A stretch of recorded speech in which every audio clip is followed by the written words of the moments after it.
Hey everyone, Unfiltered here, and welcome to the Attic.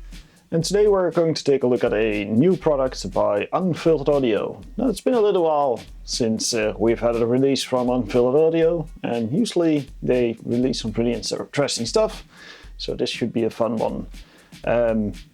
Disclaimers first, I am part of the Unfiltered Audio beta team, so I've had access to this plugin for a little while.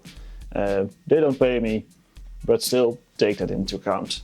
Another thing that's worth mentioning in this video is that I'm not a very big drum synth person. I quite like my synths and know how to use them, but for drum sounds I usually use samples or sample library like things like addictive drums and stuff like that. I'm not all that versed in drum synthesis. So that's why this video will be more of an overview video than a instructional breakdown how to use video, because well, that's just kind of out of my scope. But still we're going to talk about this plugin, of course. And the plugin we are going to talk about is Battalion or Battalion, or however you fancy pronouncing it. It's made of two parts. We have on the one hand batterie, which is my very poor French pronunciation of drum kit. And on the other hand we have Lion, which is of course the synthesizer by Unfiltered Audio. And Battalion or Battalion, or however you want to pronounce it, shares a lot of DNA with Lion in that it uses a lot of the same synthesis engines. So they are of course adapted for the drum sphere, but you will recognize a fair few of them, and I will show of course a fair few of them. So we have a drum synthesis engine, sequencer, effects, a whole lot of stuff to go through. So let's not waste too much time talking and let's just take a look, shall we?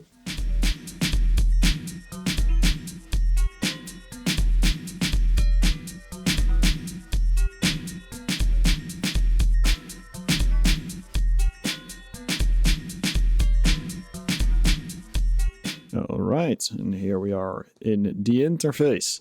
Now the first thing you might notice is that there's quite a lot going on here, so in order to keep this video somewhat brief, we're not going to go over absolutely everything, and I'm also going to preface it by saying this is very much a tweaker's VST.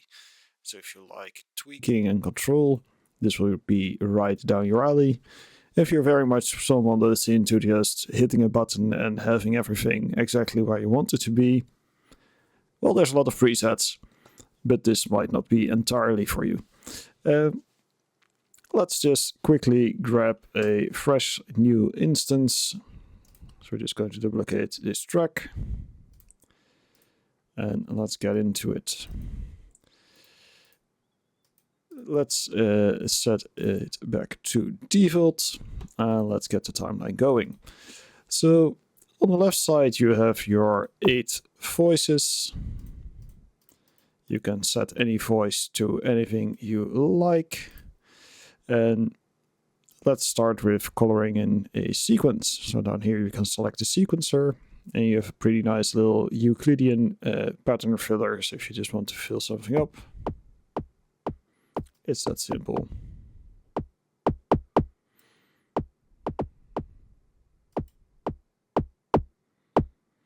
Now you can also add a little bit of randomization with some steps dropping out.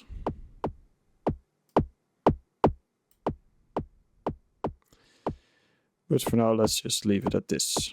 So you have something going on. So once we start tweaking the voice, we can actually hear the results of those tweaks. Now at the very heart you have this little voice selector. You can either use these controls or you have the little drop down menu.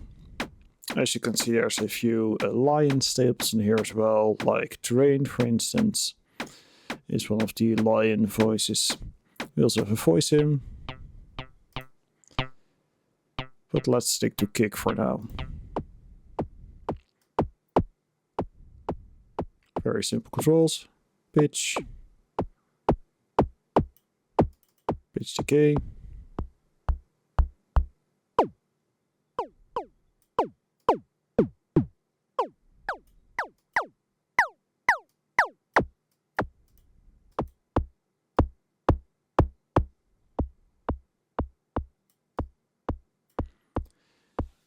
And aside from the synth engine, you can also use a sample, several sample modes.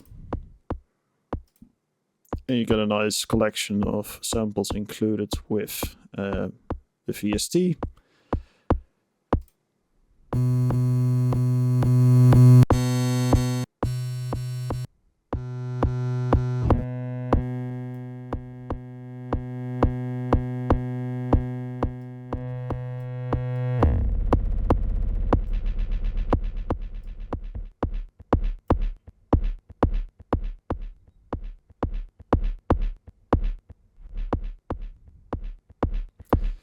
Which can create some pretty weird little things. Of course, there's also just regular sampling. You can quickly blend between the synth engine and the sample with the side control. Now, the first envelope is always connected to the volume.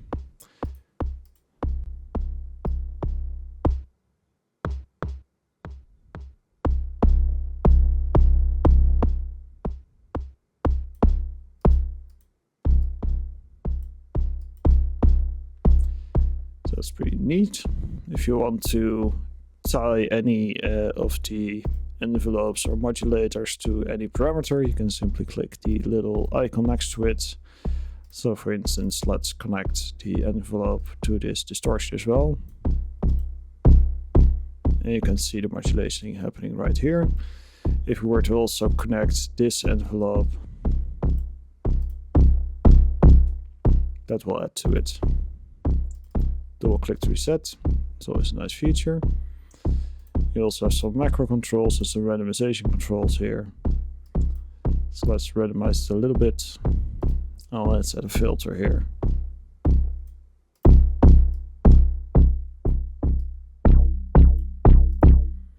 The filter selection is pretty damn big. You have some screening filters, some dark filters, and some combination filters. Let's keep the screening low pass for now. Let's change the distortion type, for instance, to bit crush, bit rate, wave folding, phase distortion, tube or tape distortion. Nice little selection right there. With a bunch of LFOs you can link to things. And on the right side you have some master controls for our high, mid, low EQs and a maximizer. Clipping is also a thing. You can disable it, but I would say always leave the soft clipping on because it's pretty pleasant. You can pan each voice individually, left to right. You have a little gain slider down here. This stuff can also be done in the mixing tab, of course, but it's nice to have the little control here. There's a global delay and reverb you can send to. If you want quick variations, you can use the variation dial, and all things will start moving around on every trigger. Now, there might be parameters you don't want to change, and if there are parameters you don't want to change, you can simply lock them. Right-clicking them will put a little lock on top, meaning this parameter will not change. As you can see, the endpoint still changes, although for this sample that doesn't really matter, but still, you can lock things down if you want to. I would actually recommend just always having just a touch of variation on any voice, because it just adds a little bit of a dynamic vibe, which is always very nice to have. As alluded to before, we have a sequencer. The default setting is velocity, so you can mess around with the velocity. But you can also change other parameters, like for instance the pitch.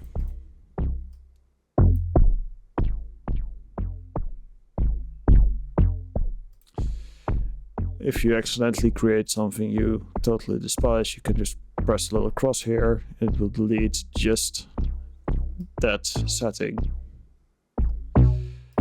which is quite convenient. You can ratchet steps.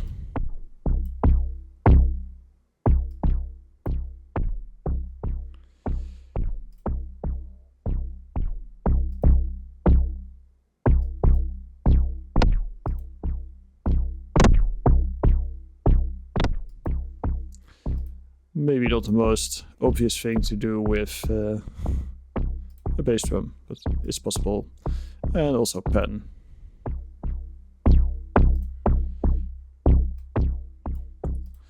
Probably one of the more interesting things here is you can actually change the probability in a variation right here. And you also have a macro, which is one of the modulators right here, which you can also automate in your sequencer lane. And this is per voice. So if you select a different voice, you can set the settings for that specific voice, giving quite a bit of granular control. If you want to change the length, you can actually change the length to 64 steps, which is quite a lot. And you can also change a speed multiplier and a step multiplier. So you can actually have different voices running at different speeds, which is pretty interesting. And you can also change the length of the sequencer per voice to create polyrhythms and other crazy stuff. Let's quickly stop this because it's starting to get a little bit annoying. There we go. So that's a very fast overview of these things. So you have your voices with a per voice control here. Then you have a sequencer per voice. And you also have a sequencer where you can see all the different steps, which is pretty neat once you start to fill things up. We'll look at that in a second when we get to one of the presets. Humanization, to add a little bit of time variation. It's always nice to have. We have a delay and a reverb, which we can use right here. We also have some trigger groups and some choke groups. If, for instance, you want to use several synthesis voices for a single sound, you can just put them in the same trigger group. So, for instance, I set this to trigger 2. Anytime this trigger triggers, it will also trigger step 2. And I can actually stack this on. So I can, for instance, say anytime this cut triggers, a random lane will be triggered. It's a pretty cool feature. You also have some mute groups or choke groups to cancel sounds out, useful for instance for hi-hats if you don't want to have overlapping. Several outputs, so you can do post-processing per voice, which is always a nice to have, of course.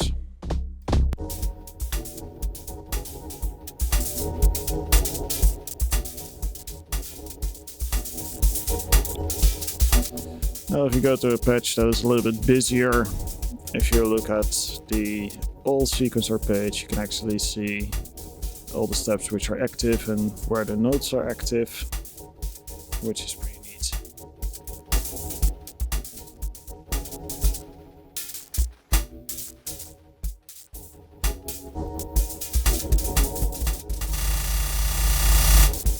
There's a global timing control, which is pretty neat. You also have fast control to any parameter here.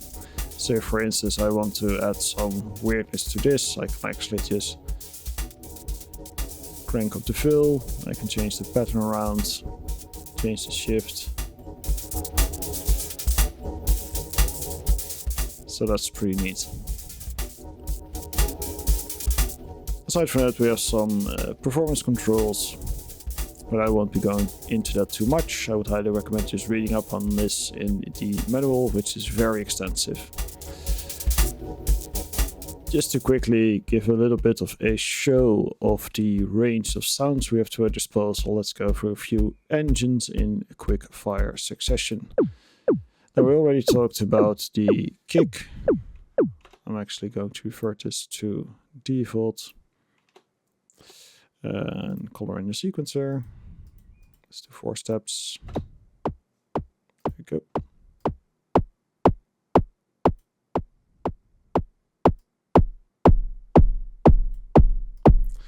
So that's our kick voice, hat voice,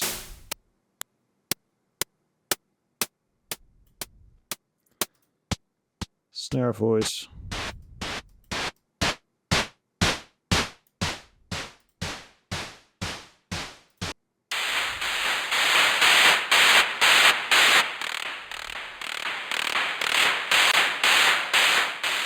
collapse a modal synthesizer.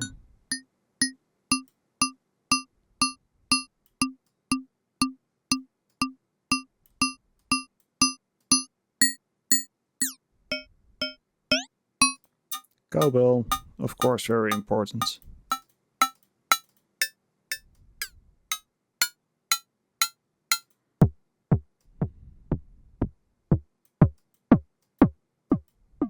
FM, additive, chaos, which is indeed pretty chaotic.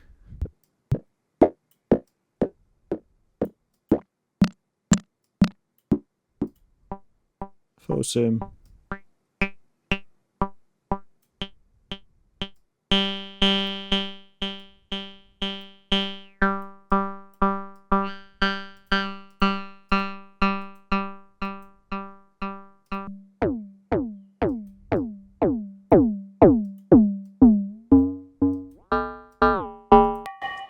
Resonator.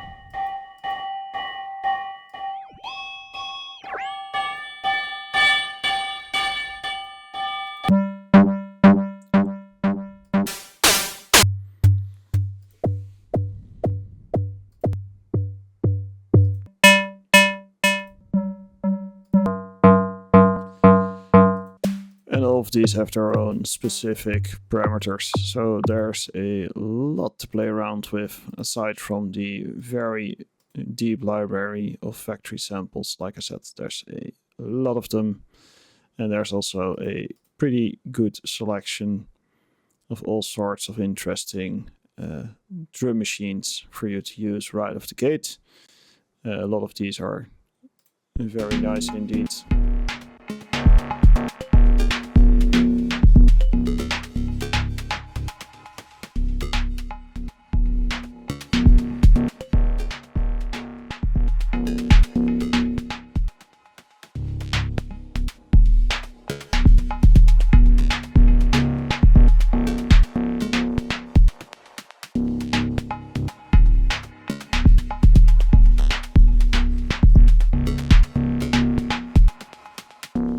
And there you have it, Battalion or Battalion.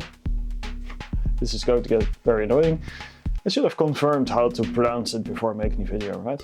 Would have been smart. Anyways, that's where I'll leave it with this plugin for now. I would highly recommend checking out DataBroth if you want to see some more of this plugin in action, because he will be streaming it and showing off a wide variety of sound this thing can make. And he also made a fair few of the presets in the plugin, so he's very knowledgeable of how to use this. And I've also asked around, there's a good chance that Tom Avatars will also do some footage of Battalion to show off some of its features. So I would highly recommend checking out those content creators if you want to see more of this plugin. And if you have any questions, as per usual, leave them down below. That's it for today, and I will see you in the next video.